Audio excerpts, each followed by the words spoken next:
Hi అండి, మా side అయితే ఈవినింగ్ టైం వర్షం పడుతుంది. మా పిల్లలు అయితే చికెన్ పకోడీ ప్రిపేర్ చేయమన్నారు. ఇక్కడైతే నేను చికెన్ పకోడీ ప్రిపేర్ చేస్తున్నాను. ఒక హాఫ్ కేజీ చికెన్ తీసేసుకున్నానండి. హాఫ్ కేజీ చికెన్లోకి ఒక హాఫ్ కప్ కార్న్ఫ్లోర్, స్పూన్ కారం, కొంచెం పసుపు, గరం మసాలా, చిటికెడు ఉప్పు, అల్లం వెల్లుల్లి పేస్ట్, ఒక నిమ్మ చెక్క వేసేసుకోవాలండి. దాంట్లోకి నేను ఒక హాఫ్ కేజీకి ఒక ఎగ్ తీసేసుకున్నానండి.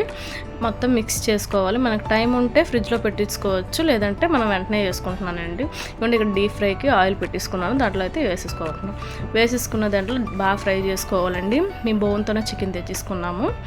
బాగా ఫ్రై చేసుకోవాలండి. ఇవ్వండి, చూడండి, ఈ మాదిరిగా ఇదైతే బాగా ఫ్రై చేసేసుకోవాలి.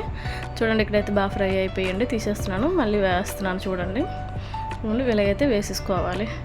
టేస్టీగా హెల్దీగా కూడా మనకు బాగుంటుందండి. ఇక్కడైతే నాకు ఇంకా బయట స్టైల్ రావాలంటే ఇవ్వండి, నేనైతే ఇలా గార్నిష్ చేసుకున్నాను. చూడండి, చికెన్ పకోడీ అయితే ఎమ్మీగా వచ్చేసింది.